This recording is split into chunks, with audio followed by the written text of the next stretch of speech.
नमस्कार. 8:30च्या बातमीपत्रात मी विजय कदम आपलं स्वागत करतो. सुरुवातीला एक नजर ठळक बातम्यांवर. शेतकरी सुजलाम सुफलाम होऊ दे, मुख्यमंत्र्यांचं विठुरायाला साकडं, हरिनामानं पंढरी दुमदुमली. शेतमालाची बाजारपेठ शेतकऱ्यांच्याच हातात असायला हवी, मुख्यमंत्री देवेंद्र फडणवीस. राज्यात वर्षभरात 60,000 वैयक्तिक शौचालय उभारणार, मुख्यमंत्री. स्वच्छता दिंडीचा समारोप. फ्रान्समध्ये राष्ट्रीय दिवस परेड समारंभावर दहशतवादाचं सावट, हत्यारांनी भरलेला ट्रक गर्दीत घुसून 80 जण मृत्युमुखी. आणि मान्सून वेळेआधीच देशभर व्यापला, संपूर्ण देशभरात चांगला पाऊस. नमस्कार. आणि सविस्तर वृत्त. आषाढी एकादशी निमित्त आज पंढरीत विठू नामाच्या गजरानं पंढरी दुमदुमली. आज पहाटे 2:10 संपन्न झालेल्या शासकीय महापूजेत मुख्यमंत्री देवेंद्र फडणवीस यांनी सपत्नीक विठुरायाची पूजा केली, तसंच त्यांनी रखुमाईचीही पूजा केली.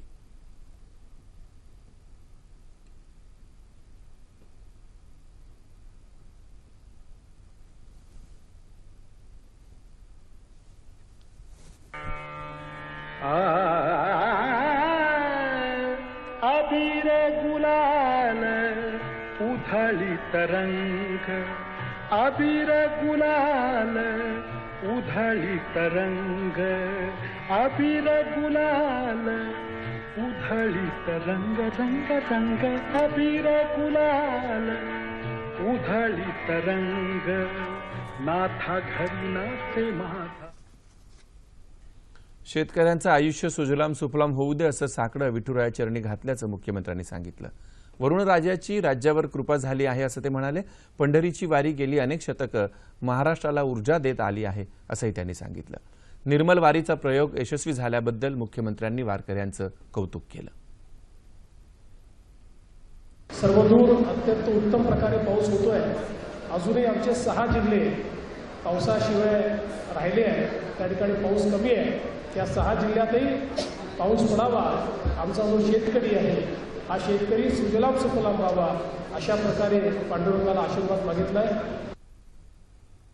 हरिभाऊ आणि सुनीता फुंदे या वारकरी दाम्पत्याला मुख्यमंत्र्यांसोबत विठ्ठल पूजेचा मान मिळाला.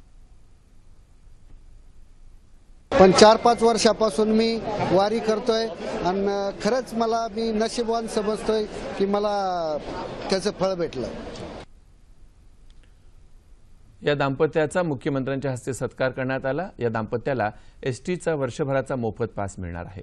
आषाढी एकादशी निमित्त पंढरपुरात वैष्णवांचा मेळा जमला आहे. सुमारे 10 लाख वारकरी पंढरपुरात दाखल झाले असून सर्वत्र चोख बंदोबस्त ठेवण्यात आलाय. आपले जलस्रोत आणि वन संरक्षित केल्यास राज्यावरील सर्व संकट दूर होतील आणि पांडुरंगाचा आशीर्वाद आपल्याला मिळेल असं मुख्यमंत्री देवेंद्र फडणवीस यांनी म्हटलंय. महाराष्ट्र प्रदूषण नियंत्रण मंडळ आणि पर्यावरण विभागाच्या वतीनं आयोजित पर्यावरणाची वारी पंढरीच्या दारी या आळंदी ते पंढरपूर पायी वारीचा समारोप मुख्यमंत्र्यांच्या हस्ते काल करण्यात आला. त्याप्रसंगी ते बोलत होते. ज्याला पर्यावरणाचं संवर्धन करता येतं तो पांडुरंगाचा भक्त होतो असं मुख्यमंत्री म्हणाले. पर्यावरणाची वारी आणि स्वच्छतेची वारी अशा माध्यमातून पर्यावरण रक्षणाबरोबरच स्वच्छतेचा जागरही करण्याचा प्रयत्न केल्याचं त्यांनी सांगितलं. या कार्यक्रमात मुख्यमंत्र्यांनी सपत्नीत टाळ गळ्यात घेऊन ज्ञानोबा तुकाराम असा जयघोष केला.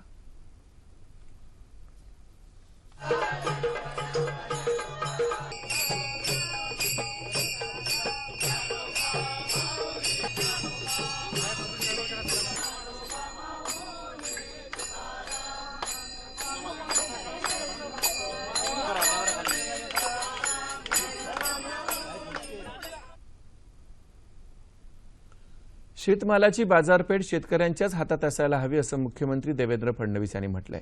पंढरपूर इथल्या कृषी पंढरी प्रदर्शनाचं उद्घाटन काल मुख्यमंत्र्यांच्या हस्ते झालं तेव्हा ते बोलत होते. या पंढरीतून राज्यभरातल्या शेतकऱ्यांच्या शिवारांपर्यंत कृषीविषयक तंत्रज्ञान पोहोचेल असा विश्वास त्यांनी व्यक्त केला. कृषी उत्पन्न बाजार समित्यांच्या नियमनातून काही कृषी उत्पादनं मुक्त करण्यात आली आहेत. शेतकऱ्यांच्या हितासाठीच हा निर्णय घेण्यात आला असल्याचं मुख्यमंत्री म्हणाले. नियमन मुक्तीमुळे शेतकरी आपल्या मालाचा भाव ठरवू शकेल आणि त्याला त्याच्या कष्टाचं फळ मिळेल असंही ते म्हणाले. कृषी क्षेत्रासाठी राज्य सरकारनं गेल्या अर्थसंकल्पात 25,000 कोटी रुपयांची तरतूद केल्याचंही मुख्यमंत्र्यांनी सांगितलं. राज्यातील जास्तीत जास्त जमीन ठिबक सिंचनाखाली आणण्याचा राज्य सरकारचा प्रयत्न आहे असंही त्यांनी सांगितलं. राज्यात येत्या वर्षभरात सुमारे 60,000 वैयक्तिक शौचालये बांधली जातील असं मुख्यमंत्री देवेंद्र फडणवीस यांनी काल जाहीर केलं. पाणीपुरवठा आणि स्वच्छता विभागामार्फत पंढरपूर पंचायत समिती इथं आयोजित केलेल्या स्वच्छता दिंडी आणि ग्रामसभा दिंडी समारोप समारंभात ते बोलत होते. स्वच्छतेच्या वाटेवरून समृद्धीकडे जाण्याचा मंत्र संत गाडगेबाबांनी देशाला दिला असं मुख्यमंत्री म्हणाले. त्यांच्या शिकवणुकीतून साकारण्यात आलेलं संत गाडगेबाबा स्वच्छता अभियान नव्यानं सुरू करण्यात येतंय. या अभियानामुळे राज्यातली अनेक गावं स्वच्छ आणि समृद्ध होतील असा विश्वास त्यांनी व्यक्त केला. यावेळी मुख्यमंत्र्यांच्या हस्ते एका पुस्तिकेचं प्रकाशन करण्यात आलं. यादवीग्रस्त सुदानमध्ये अडकलेल्या 156 भारतीयांना मायदेशी घेऊन येणारं हवाई दलाचं पहिलं विमान आज पहाटे तिरुवनंतपुरम इथं उतरलं. हे विमान सकाळी 10 वाजेपर्यंत नवी दिल्लीला पोहोचेल असं परराष्ट्र व्यवहार मंत्री सुषमा स्वराज यांनी ट्विटरद्वारे सांगितलंय. मायदेशी परतलेल्या भारतीयांच्या पुढील प्रवासासाठी रेल्वे आणि एअर इंडिया यांच्या समन्वय साधावा असंही स्वराज यांनी म्हटलंय. भारतीयांना मायदेशी परत आणण्यासाठी केंद्र सरकारनं संकटमोचन मोहीम हाती घेतली आहे. परराष्ट्र व्यवहार राज्यमंत्री जनरल व्ही.के. सिंग यांच्या मार्गदर्शनाखाली ही मोहीम चालू आहे. सुदानमध्ये अडकलेल्या भारतीयांना मायदेशी परत आणण्यासाठी हवाई दलाची 2 C-17 ग्लोब मास्टर विमानं जुबाकडे पाठवण्यात आली आहेत. दुसरं C-17 विमानही आज भारतात पोहोचेल. जम्मू काश्मीरमधली स्थिती तणावपूर्ण असून आता 6व्या दिवशीही राज्यात मोबाईल आणि इंटरनेट सेवा बंदच ठेवण्यात आल्यात. अनेक भागात संचारबंदी जारी आहे. मात्र अमरनाथ यात्रा सुरळीत चालू असल्याचं समजतं. प्रधानमंत्री विमा योजना राबवण्यासाठी अद्यापही अकोल्यासह राज्यातल्या 16 जिल्ह्यांमध्ये विमा कंपनी निश्चित झालेली नाही. तसंच दुसरीकडे पीक विम्यासाठी आवश्यक असलेले पेरेपत्रक देण्याकरता पटवारी संघटनेनं नियम पुढे करत हा दाखला देता येणार नाही असं ठरवलंय. यामुळे कर्जदार आणि बिगर कर्जदार शेतकरी पीक विमा संरक्षणापासून वंचित राहतील असं चित्र आहे. विमा भरण्याची शेवटची तारीख 31 जुलै असल्यानं शेतकरी संभ्रमावस्थेत आहेत. या संदर्भात 2 दिवसात नोटिफिकेशन निघणार असल्याचं अकोला जिल्हा कृषी अधीक्षक राजेंद्र निकम यांनी दूरदर्शनच्या प्रतिनिधीला सांगितलं. पीक पाहणी ऑगस्ट महिन्यानंतर सुरू होते, त्यानंतरच पेरेपत्रक दिलं जातं. अशा स्थितीत 31 जुलैपर्यंत पेरेपत्रकाचा दाखला देणं गैर असल्याचं पटवारी संघटनेचे अध्यक्ष नरेंद्र बढेरे यांनी सांगितलंय. याबाबतचं निवेदन जिल्हाधिकारी आणि प्रत्येक तहसील कार्यालयाला दिलं असल्याचंही त्यांनी सांगितलं.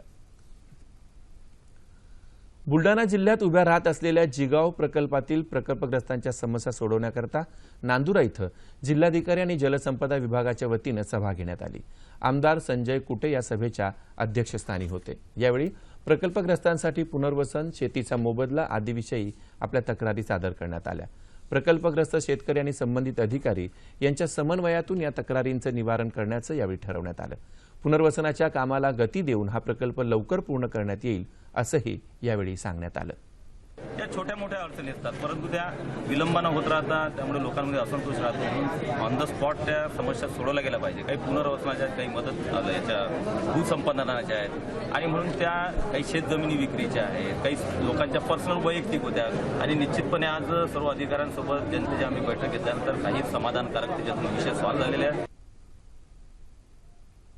मत्स्य आयुक्तालय आणि राजमाता मच्छीमार संस्थेतील गैरव्यवहारांची चौकशी करून संबंधितांवर कारवाई करण्याची मागणी अखिल महाराष्ट्र मच्छीमार कृती समितीनं काल एका पत्रकार परिषदेत केली. गोड्या पाण्यात मच्छीमारी करणाऱ्या आणि बंद पडलेल्या 14 मच्छीमार सहकारी संस्थांना सागरी मच्छीमार सहकारी संस्था म्हणून अवैध मान्यता देण्यात आल्याचा आरोपही यावेळी करण्यात आला. मत्स्य व्यवसाय भ्रष्टाचार मुक्त करण्याची मागणी मच्छीमार कृती समितीचे अध्यक्ष दामोदर तांडेल यांनी यावेळी केली.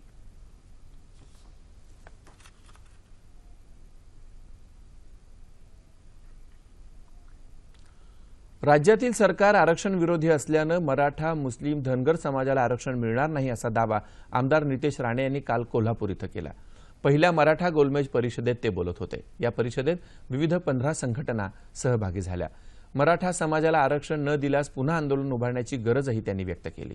परिषदेत विविध 13 प्रस्ताव मंजूर करण्यात आले. अण्णासाहेब पाटील आर्थिक विकास महामंडळाला पुनरुज्जीवित करावं आणि त्यासाठी 3000 कोटींची तरतूद करावी अशा मागण्या यावेळी करण्यात आल्या.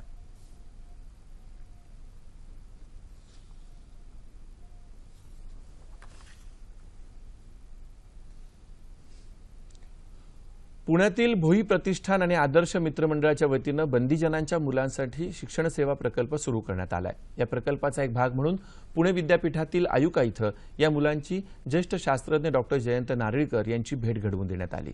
या मुलांनी अवकाश संशोधन क्षेत्रात यावं असं नारळीकर यांनी यावेळी सांगितलं.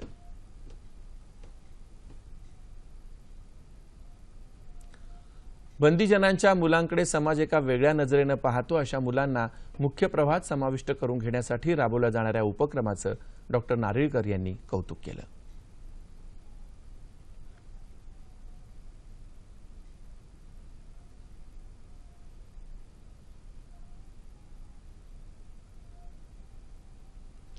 मुंबईतल्या नेहरू सेंटर इथं मेघमल्हार 2016 या कार्यक्रमाचं आयोजन करण्यात आलंय. संगीत, वाद्यसंगीत आणि नृत्याद्वारे मेघमल्हारचं सादरीकरण या महोत्सवात करण्यात आलंय. या कार्यक्रमाचं हे 25वे वर्ष असून नेहरू सेंटरचे सांस्कृतिक संचालक LA काझी यांच्या संकल्पनेतून हा महोत्सव साकार झालाय.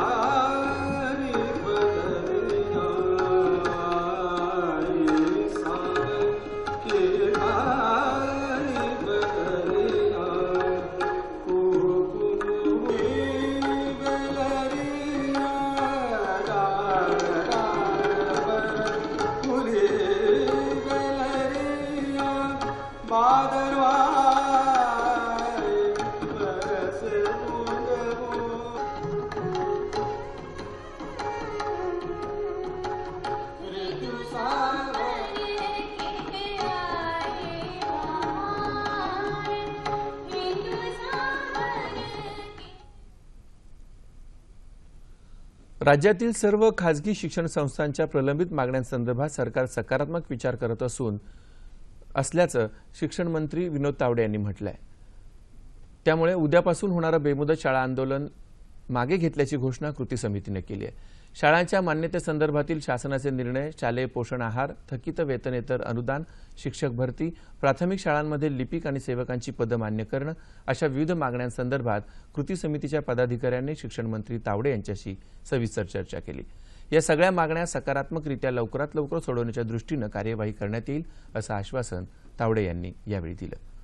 फ्रान्समधल्या निस शहरात काल रात्री गर्दीमध्ये एक ट्रक घुसून झालेल्या दुर्घटनेत आतापर्यंत 80 जणांचा मृत्यू झाला असून अनेक जण जखमी झालेत. फ्रान्सची राष्ट्रीय दिवस परेड पाहण्यासाठी जमलेल्या लोकांमध्ये हा ट्रक घुसला. या ट्रकमध्ये हत्यारं आणि बॉम्ब असल्याचं वृत्त आहे. ही घटना दहशतवादी हल्ला होता का याबाबत अधिक तपास चालू आहे. पॅरिसमध्ये झालेल्या दहशतवादी हल्ल्यानंतर फ्रान्समध्ये जारी केलेली आणीबाणी या महिनाअखेर उठवण्याची घोषणा करण्यात आली होती. मृतांमध्ये एकही भारतीय नाही. पॅरिसमधील भारतीय राजदूत भारतीय नागरिकांच्या संपर्कात असल्याचं परराष्ट्र व्यवहार मंत्रालयानं म्हटलंय. दरम्यान राष्ट्रपती प्रणव मुखर्जी यांनी या हल्ल्याचा निषेध केलाय. पंतप्रधान नरेंद्र मोदी यांनीही निस हल्ल्याचा तीव्र शब्दात निषेध केलाय. आणि आता हवामान. मोसमी पाऊस वेळेआधीच देशभर सक्रिय झाला असून सगळीकडे चांगला पाऊस होत आहे असं हवामानशास्त्र विभागानं म्हटलंय. येत्या 24 तासात कोकणात काही ठिकाणी तर मध्य महाराष्ट्रात, मराठवाडा आणि विदर्भात तुरळक ठिकाणी पाऊस पडण्याची शक्यता हवामान विभागानं वर्तवली आहे. शेवटी पुन्हा एकदा ठळक बातम्या. शेतकरी सुजलाम सुफलाम होऊ दे, मुख्यमंत्र्यांचं विठुरायाला साकडं, हरिनामानं पंढरी दुमदुमली. शेतमालाची बाजारपेठ शेतकऱ्यांच्याच हातात असायला हवी, मुख्यमंत्री देवेंद्र फडणवीस. राज्यात वर्षभरात 60,000 वैयक्तिक शौचालय उभारणार, मुख्यमंत्री. स्वच्छता दिंडीचा केला समारोप. फ्रान्समध्ये राष्ट्रीय दिवस परेड समारंभावर दहशतवादाचं सावट, हत्यारानं भरलेला ट्रक गर्दीत घुसून 80 जण मृत्युमुखी. आणि मान्सूननं वेळेआधीच देश व्यापला, संपूर्ण देशभरात चांगला पाऊस. याबरोबरच हे बातमीपत्र संपलं. पुन्हा भेटूया दुपारी 2:30 वाजता सह्याद्री वाहिनीवर. नमस्कार.